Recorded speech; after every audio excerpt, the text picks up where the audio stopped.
ಪ್ರೀತಿಯ ವೀಕ್ಷಕರಿಗೆಲ್ಲ ಪ್ರೀತಿಯ ನಮಸ್ಕಾರಗಳು. ನಾವು ವರ್ಷದೊಳಕಿನ ದಿವಸ ಯುಗಾದಿ ಹಬ್ಬ ಆಗಿದ ತಕ್ಷಣ ಮಾರನೇ ದಿವಸನೇ ವರ್ಷದೊಳಗೆ ಬರುತ್ತೆ. ವರ್ಷದೊಳಕಿನ ದಿವಸ ನಾವು ಎಷ್ಟು ಬೇಗ ನಾವು ಕೆಲಸ ಮಾಡ್ಕೊತೀವೋ. ಹೆಂಗಸರಾದರೆ ಬೇಗ ಬೇಗ ಅಡುಗೆ ಮಾಡ್ಕೊಳ್ತಾರೆ, ಗಂಡಸರಾದರೆ ಬೇಗ ಬೇಗ ಆಫೀಸ್ಗೆ ಹೋಗೋದು, ಆಫೀಸಿನ ಕೆಲಸ ಮುಗಿಸ್ಕೊಳೋದು, ಮಕ್ಕಳಾದರೆ ಹೋಮ್ವರ್ಕ್ ಮುಗಿಸೋದು, ಹಿಂಗೆ ಅವ್ರವ್ರಿಗೆ ವರ್ಷದ್ದು ಏನೇನಿರುತ್ತೋ ಅದನ್ನು ಮೊದಲನೇ ದಿವಸ ವರ್ಷದೊಳಕಿನ ದಿವಸ ನಾವು ಬೇಗ ಬೇಗ ಎಲ್ಲ ಮುಗಿಸ್ಕೊಂಡ್ರೆ ವರ್ಷನೂ ನಾವು ಎಷ್ಟು ಪ್ರಶಾಂತವಾಗಿರ್ತೀವಿ. ಕೆಲಸ ಎಲ್ಲ ಮುಗಿಸಿ ಆರಾಮಾಗಿ ಒಂಚೂರು ಟೆನ್ಷನ್ ಇಲ್ಲದೆ ಆರಾಮಾಗಿರ್ತೀವಿ ಅಂದ್ಬಿಟ್ಟು ವರ್ಷದೊಳಕಿನ ದಿವಸ ಎಲ್ಲ ಬೇಗ ಬೇಗ ಕೆಲಸ ಮಾಡ್ಕೊತೀವಿ. ಬೇಗ ಬೇಗ ಎಲ್ಲ ಇದು ಮಾಡ್ಕೊಂಡು ಅವತ್ತು ಏನಾದರೂ ವಿಶೇಷವಾಗಿ ಮನೆಯಲ್ಲಿ ಕಂಟು ಒಗ್ಗರಣೆ ಬರಬೇಕು. ಅದರಿಂದ ಅವತ್ತು ನಾವು ವಡೆ, ಕಡಲೆಬೇಳೆ ವಡೆ ಮಾಡೋದನ್ನು ಹೇಗೆ ಅಂತ ತೋರಿಸ್ಕೊಂಡು ಅದನ್ನು ಕರಿತೀವಿ. ಕರಿಯೋದ್ರಿಂದ ಕಂಟು ಬರುತ್ತೆ. ಅದರಿಂದ ಕಡಲೆಬೇಳೆ ವಡೆನ ಹೇಗೆ ಮಾಡೋದು ಅಂತ ತೋರಿಸ್ಕೊಡ್ತಾ ಇದ್ದೀನಿ. ಅವತ್ತು ಕೋಳಲಮ್ಮನ ಪೂಜೆ ಅಂತ ಒಂದು ನೈವೇದ್ಯದ ದೇವ್ರ ಮನೆಗೆ ಬಳಸೋಂಥದ್ದು ತಟ್ಟೆನಲ್ಲಿ ಒಂದು ಹಾವು, ಒಂದು ಚೇಳು ಬರಿತೀವಿ. ಅದಕ್ಕೆ ಗಂಧ, ಅಕ್ಷತೆ, ಕುಂಕುಮ, ಅರಿಶಿನ, ಗೆಜ್ಜೋಸ್ತ್ರ, ಅಂಗಾರ, ಹೂವು, ಕಟ್ಟಿದ ಹೂವು ಎಲ್ಲ ಹಾಕ್ಬಿಟ್ಟು ಪೂಜೆ ಮಾಡಿ ಅದನ್ನು ಹೆಸರುಬೇಳೆ ಪಾನಕ, ಹೆಸರುಬೇಳೆ ಕೋಸಂಬರಿ ಪಾನಕ ಎರಡೂ ನೈವೇದ್ಯ ಮಾಡಬೇಕು ಅವತ್ತು. ಅದಕ್ಕೆ ಯಾಕೆ ಅಂದರೆ ಕೋಳಲಮ್ಮ ಅನ್ನೋಳು ಒಂದು ಮಹಾನ್ ಶಕ್ತಿ ದೇವತೆ. ಅವಳು ಹೆಬ್ಬೆಟ್ಟಲ್ಲಿ ತುಳ್ಕೊಂಡಿರ್ತಾಳಂತೆ ಹಾವು ಚೇಳನ್ನ. ಅವತ್ತಿನ ದಿವಸ ಸ್ವಲ್ಪ ಚೂರು ಸ್ವಲ್ಪ ಹಿಂಗೆ ಗಾಳಿಗೋಸ್ಕರ ಹೆಬ್ಬೆಟ್ಟನ್ನ ಚೂರು ಕದಲಿಸ್ತಾಳೆ. ಅಷ್ಟು ಕದಲಿಸಿದ್ದಕ್ಕೆ ನಮ್ಮ ಇದಕ್ಕೆ ಅಷ್ಟು ಹಾವು ಚೇಳು ಬರ್ತಾರೆ. ಅದರಿಂದ ಹಾವು ಚೇಳನ್ನ ಅವತ್ತು ನಾವು ಕೋಳಲಮ್ಮನ ಪೂಜೆ ಅಂತ ನಾವು ಅವತ್ತು ಮಾಡಿ, ರೂಢಿ ಇಲ್ದಿದ್ರೂ ಪರವಾಗಿಲ್ಲ, ಒಂಚೂರು ಅರಿಶಿನ, ಒಂಚೂರು ಕುಂಕುಮ ಕೈಗೆ ಹಾಕ್ಕೊಳ್ರಿ, ಒಂದು ಸ್ವಲ್ಪ ನೀರು ಹಾಕ್ಕೊಳ್ರಿ, ಅದನ್ನು ರಂಗಿಸಿ ಅದರಲ್ಲಿ ಹಾವು ಬರೀರಿ. ಒಂದು ಪ್ಲೇಟು ನಾವು ದೇವ್ರ ಮನೆಗೆ ಬಳಸೋಂಥ ಪ್ಲೇಟ್ನಲ್ಲಿ ಹಾವು ಬರೀರಿ, ಒಂದು ಚೇಳು ಬರೀರಿ ಅಷ್ಟೇ. ಅದಕ್ಕೆ ಅರಿಶಿನ, ಕುಂಕುಮ, ಗಂಧ, ಅಕ್ಷತೆ, ಹೂವು, ಗೆಜ್ಜೋಸ್ತ್ರ, ಅಂದಾರ, ಕಟ್ಟಿದ ಹೂವು ಇಷ್ಟು ಹಾಕ್ಬಿಟ್ಟು ಆ ಕಡೆ ಈ ಕಡೆ ದೀಪ ಹಚ್ಚಿಟ್ಟು ಪೂಜೆ ಮಾಡಿರಿ. ಕೋಸಂಬರಿ ನೈವೇದ್ಯ, ಶಾಂತಿ, ಅದು ಶಾಂತಿ ಅಮ್ಮನಿಗೆ. ಅದಕ್ಕೋಸ್ಕರ ಕೋಸಂಬರಿ ಪಾನಕ ಎರಡು ನೈವೇದ್ಯ ಮಾಡಿ. ಅದು ಅವತ್ತಿನ ದಿವಸ ವಿಶೇಷ. ಇನ್ನು ಸಂಜೆ ಚಂದ್ರ ಹುಟ್ಟೋ ದಿವಸ, ಚಂದ್ರ ಅವತ್ತು ನಮಗೆ ವರ್ಷದೊಳಗಿನ ದಿವಸ ಕಾಣಿಸ್ತಾನೆ. ನಾವು ಹಿಂದಿನ ದಿವಸ ಹಾಕ್ಕೊಂಡಿರೋ ಹೊಸ ಬಟ್ಟೆನ ಬಿಚ್ಚಿಟ್ಟಿರ್ತೀವಿ. ಅದನ್ನು ನಾವು ಹಾಕ್ಕೊಂಡು ಚಂದ್ರನಿಗೆ ನೋಡ್ಬಿಟ್ಟು ಚಂದ್ರನಿಗೆ ನಮಸ್ಕಾರ ಮಾಡಿ ನಾವು ಹಾಕ್ಕೊಂಡಿರೋ ಬಟ್ಟೆನಲ್ಲಿ ಒಂದು ಎಳೆನ ದಾರನ ಚಂದ್ರನಿಗೆ ಬಿಡಬೇಕು ಅಂತ ಹಿರಿಯರು ಅದನ್ನು ಹೇಳಿದ್ದಾರೆ. ನಾವು ಅದೇ ಥರ ಮಾಡ್ಕೊಂಡು ಹೋಗ್ತಾ ಇರ್ತೀವಿ. ನಮ್ಮ ಮಕ್ಕಳು ಮೊಮ್ಮಕ್ಕಳು ಅದೇ ಥರ ಮಾಡ್ಕೊಂಡು ಹೋಗ್ತಾರೆ. ಅದೊಂದು ಸಂಪ್ರದಾಯ. ಅದು ನಾವು ಹೊಸ ಬಟ್ಟೆನಲ್ಲಿ ಒಂದು ದಾರ ತೆಗೆದು ದೇವರಿಗೆ ಬಿಡೋದ್ರಿಂದ ನಮಗೆ ಶ್ರೇಯಸ್ಸು, ನಮ್ಮ ಮಕ್ಕಳಿಗೆ, ಮೊಮ್ಮಕ್ಕಳಿಗೆ, ನಮ್ಮ ಮನೆತನಕ್ಕೆ, ಮನೆಗೆ ಎಲ್ಲನೂ ಚೆನ್ನಾಗಿ ಅಭಿವೃದ್ಧಿ ಆಗುತ್ತೆ ಅಂತ ಹಿರಿಯರ ಆಶೀರ್ವಾದ, ಹಿರಿಯರ ಸಂಪ್ರದಾಯ, ಹಿರಿಯರ ಮಾತು. ನಾವು ಅದನ್ನು ನಡೆಸ್ಕೊಂಡು ಹೋಗ್ತಾ ಇದ್ದೀವಿ. ಮುಂದೆ ನಮ್ಮ ವಂಶದ ಪಾರಂಪರೆಯಾಗಿ ಅದನ್ನು ನಡೆಸ್ಕೊಂಡು ಬರಲಿ ಅನ್ನೋದು ನಮ್ಮ ಅಭಿಪ್ರಾಯ ಎಲ್ಲ ಅನ್ಕೊಂಡು. ಕಡಲೆಬೇಳೆ ವಡೆಗೆ ಬೇಕಾಗಿರೋ ಸಾಮಾನುಗಳು: ಕಡಲೆಬೇಳೆ 1/4 kg, ಸಣ್ಣಗೆ ಹೆಚ್ಚಿರೋ ಈರುಳ್ಳಿ ಒಂದು 4 ಗಡ್ಡೆ ಅಷ್ಟು, ಸಣ್ಣಗೆ ಹೆಚ್ಚಿರೋ ಕೊತ್ತಂಬರಿ ಸೊಪ್ಪು ಸ್ವಲ್ಪ, ಸಣ್ಣಗೆ ಹೆಚ್ಚಿರೋದು ಕರಿಬೇವಿನ ಸೊಪ್ಪು ಸ್ವಲ್ಪ, ಬೆಳ್ಳುಳ್ಳಿ ಒಂದು 4 ಇಲುಕಿನಿಂದ ಒಂದು 5 ಇಲುಕು ಸಣ್ಣವು, ಶುಂಠಿ ಒಂದು 1.5 ಇಂಚಿನಷ್ಟು,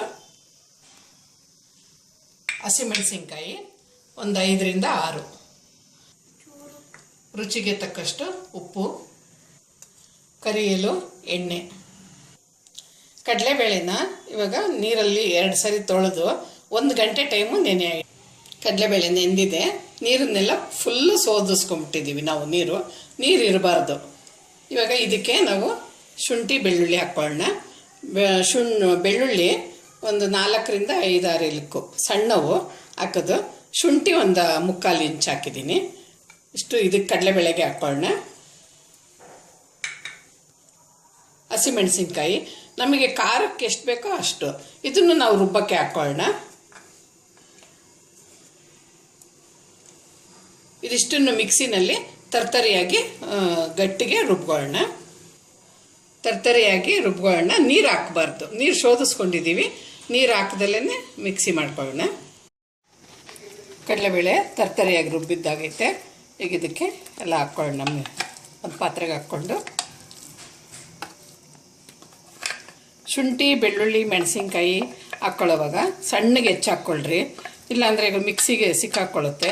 ಅಕಸ್ಮಾತ್ ತಿರುಗಲಿಲ್ಲ ಅಂದರೆ ಒಂದು ಸ್ವಲ್ಪ ನೀವು ಒಂಚೂರು ನೀರು ಹಾಕ್ಕೊಳ್ರಿ. ಇವಾಗ ಇದಕ್ಕೆ ಕೊತ್ತಂಬರಿ ಸೊಪ್ಪು ಹಾಕ್ತಾಯಿದ್ದೀನಿ.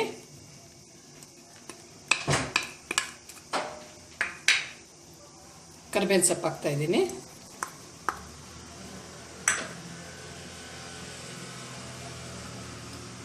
ಈರುಳ್ಳಿ ಹಾಕ್ತಾಯಿದ್ದೀನಿ, ಹೆಚ್ಚಿರೋದು ಈರುಳ್ಳಿ ನೋಡ್ಕೊಂಡು ಹಾಕ್ಕೊಳ್ರಿ. ರುಚಿಗೆ ತಕ್ಕಷ್ಟು ಉಪ್ಪು ಹಾಕೊಳ್ಳೋಣ.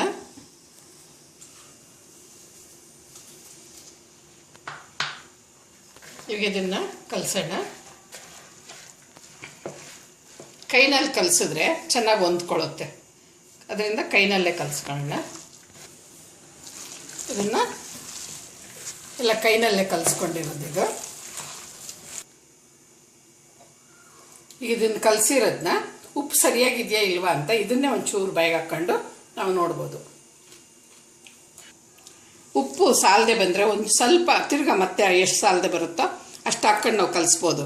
ಜಾಸ್ತಿ ಆದರೆ ನಾವು ಇದನ್ನು ತೆಗಿಯೋಕ್ಕಾಗಲ್ಲ. ಅದರಿಂದ ಉಪ್ಪು ನೋಡ್ಕೊಂಡು ಹಾಕ್ರಿ. ಇದಕ್ಕಿನ್ನೇನು ಇದನ್ನು ಹಾಕಲ್ಲ, ಹಿಂಗೆ ಹಾಕಲ್ಲ, ಸೋಡಾ ಹಾಕಲ್ಲ, ಇಷ್ಟೇ ನಾವು ಹಾಕೋದು. ಇದಕ್ಕೆ ಇದನ್ನು ಕರೆಕ್ಟಾಗಿ ಉಂಡೆ ಆಕಾರದಲ್ಲಿ ಇವಾಗ ಮಾಡಿ ವಡೆ ತಟ್ಟಾಕೋಣ. ಕಡಲೆಬೇಳೆ ವಡೆಗೆ ಉಂಡೆಗಳೆಲ್ಲ ರೆಡಿಯಾಗಿದೆ. ಇದನ್ನು ಅಂಬೊಡೆ ಅಂತಲೂ ಅಂತೀವಿ, ಕಡಲೆಬೇಳೆ ವಡೆ ಅಂತಲೂ ಅಂತೀವಿ. ಇವಾಗ ಎಣ್ಣೆ ಕಾದಿದೆ, ಆದ್ಮೇಲೆ ಹಾಕೋಣ. ಈಗ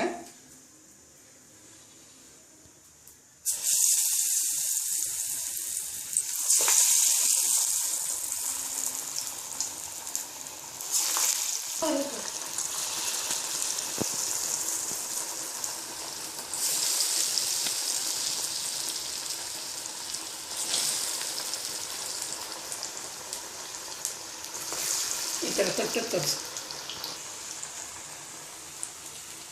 ಈ ಥರ ಉಂಡೆ ಇಟ್ಕೊಂಡು ಈ ಥರ ತಟ್ಟಬೇಕು. ಮಧ್ಯದಲ್ಲಿ ದಪ್ಪ ಇರಬೇಕು, ಸುತ್ತಲೂ ಸಿಬ್ರಾಗಿ ತೆಳುವಾಗಿರಲಿ.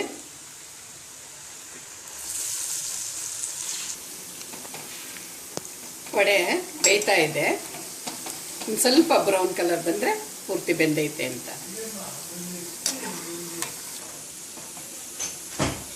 ಬೆಂದಿದೆ, ತೆಗೆಯೋಣ. ಈ ಥರ ಬ್ರೌನ್ ಕಲರ್ ಬರಬೇಕು.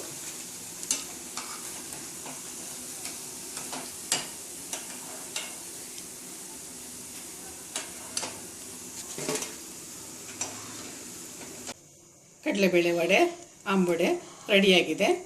ಇದನ್ನು ಹಬ್ಬದ ದಿವಸ ಮಾರನೇ ದಿವಸ ತಿಂದು ಕಣ್ಟಿಕ್ಕಿರೋದು ಅಂತ ಹೇಳೋದು. ತಿಂದು ಹಿರಿಯರ ಆಶೀರ್ವಾದ ತಗೊಳ್ರಿ. ವರ್ಷದಡ್ಕಿನ ದಿವಸ ಹಿರಿಯರ ಆಶೀರ್ವಾದ ತಗೊಂಡ್ರೆ ಒಳ್ಳೆಯದು. ನೀವೆಲ್ಲರೂ ಸುಖವಾಗಿ, ಸಂತೋಷವಾಗಿ, ಸಮಾಧಾನವಾಗಿ ಎಲ್ಲ ವರ್ಷ ಪೂರ್ತಿ ನೀವೆಲ್ಲರೂ ಆರೋಗ್ಯವಾಗಿ ಎಲ್ಲ ಇರಲಿ ಅಂತ ನಾವು ಕೂಡ ಆಶಿಸ್ತೀವಿ. ವಿಡಿಯೋ ನೋಡಿದ್ದೀರಾ, ಲೈಕ್ ಮಾಡಿ, ಸಬ್ಸ್ಕ್ರೈಬ್ ಮಾಡಿರಿ. ನಾವು ಕಡಲೆಬೇಳೆ ರುಬ್ಕೊಂಡಾಗ ಅದನ್ನು ಒಂದು ಬೌಲ್ಗೆ ಹಾಕ್ಕೊತೀವಿ. ಈರುಳ್ಳಿ, ಕೊತ್ತಂಬರಿ ಸೊಪ್ಪು, ಕರಿಬೇವಿನ ಸೊಪ್ಪು, ಉಪ್ಪು ಎಲ್ಲ ಹಾಕ್ಕೊತೀವಿ. ಆವಾಗ ನಾವು ಉಪ್ಪು ಹಾಕೋವಾಗ ನಾವೆಲ್ಲ ರೆಡಿಯಾಗಿದ್ದೀಯಾ, ಎಣ್ಣೆ ನಾವು ಇಡ್ತಾ ಇದ್ದೀವ, ಆವಾಗ ನಾವು ಉಪ್ಪು ಹಾಕಿ ಕಲಿಸ್ಕೊಳ್ರಿ. ಉಪ್ಪು ನೀರು ಹಾಕಿ ಕಲಸಿದ ತಕ್ಷಣ ನೀರು ಬಿಟ್ಕೊಳ್ಳೋಕೆ ಶುರುವಾಗುತ್ತೆ. ಅಕಸ್ಮಾತ್ ನಿಮಗೆ ಗೊತ್ತಿಲ್ಲದೆ ನೀರು ಬಿಟ್ಕೊಂಡ್ರೆ ನಾವು ಕಾಫಿ ಸೋಸೋ ಜಾಲದ್ರನೋ ಜ್ಯೂಸ್ ಸೋಸೋ ಜಾಲದ್ರನೋ ಇದ್ದರೆ ಅದರಲ್ಲಿ ಹಾಕ್ಬಿಟ್ಟು ಕೆಳಗಡೆ ಒಂದು ಪಾತ್ರೆ ಇಟ್ಬಿಡ್ರಿ. ನಿಧಾನವಾಗಿ ಸೋರ್ಕೊತಾ ಇರುತ್ತೆ. ನೋಡಿದ್ರಲ್ಲ ವೀಕ್ಷಕರೇ, ಇಷ್ಟೊತ್ತೂ ಯಾವ ಥರ ಕಡಲೆಬೇಳೆ ವಡೆ ಮಾಡೋದು ಅಂದ್ಬಿಟ್ಟು ತುಂಬ ಸುಲಭವಾಗಿ ಮಾಡೋಂಥದ್ದು. ಅದನ್ನು ಮಾಡಬೇಕಾದ್ರೆ ನಾವು ಬೆಳ್ಳುಳ್ಳಿ, ಶುಂಠಿ ಎರಡನ್ನ ನಾವು ಹಾಕಿದ್ರೆ ಅದ್ರ ಸ್ಮೆಲ್ಲೇ ಬೇರೆ, ಅದ್ರ ಟೇಸ್ಟೇ ಬೇರೆ. ಅಂಗಡಿನಲ್ಲಿ ಮಾರೋ ವಡೆನೂ ತಂದು ನೋಡ್ರಿ, ನಾವು ಮಾಡೋ ವಡೆನೂ ತಿಂದು ನೋಡ್ರಿ. ನೀವು ಯಾವುದು ನಿಮಗೆ ಅತ್ಯುತ್ತಮವಾಗಿ ಟೇಸ್ಟ್ ಚೆನ್ನಾಗಿರುತ್ತೆ ಅನ್ನೋದು ನಿಮಗೆ ಗೊತ್ತಾಗುತ್ತೆ. ಯಾವುದೇ ಒಂದು ಅಡುಗೆನಲ್ಲೂ ನಾವು ಒಂದು ವಿಶೇಷವಾದ ಅಡುಗೆಗೆ ಟೇಸ್ಟ್ ಬರ್ಬೋದು, ಅದನ್ನು ನಾವು ತೋರಿಸಿರ್ತೀವಿ. ನೀವು ಆ ಅಡುಗೆಗೆ ಅದನ್ನು ಉಪಯೋಗಿಸ್ಕೊಳ್ರಿ. ತುಂಬ ಟೇಸ್ಟ್ ಚೆನ್ನಾಗಿ ಬರುತ್ತೆ, ನಿಮಗೆ ಅಡುಗೆ ಚೆನ್ನಾಗಿ ಬರುತ್ತೆ. ಕಡಲೆಬೇಳೆ ವಡೆ ನೋಡಿದ್ದೀರಾ, ವಿಡಿಯೋ ನೋಡಿದ್ದೀರಾ, ಲೈಕ್ ಮಾಡಿ, ಸಬ್ಸ್ಕ್ರೈಬ್ ಮಾಡಿರಿ. ಫೇಸ್ಬುಕ್ ಪೇಜ್ನ ಲೈಕ್ ಮಾಡಿರಿ. ಟ್ವಿಟ್ಟರ್ ಅಕೌಂಟ್ ಫಾಲೋ ಮಾಡಿ. ನಮ್ಮ ಮಗ ಅದನ್ನು ಓಪನ್ ಮಾಡಿದ್ದಾನೆ.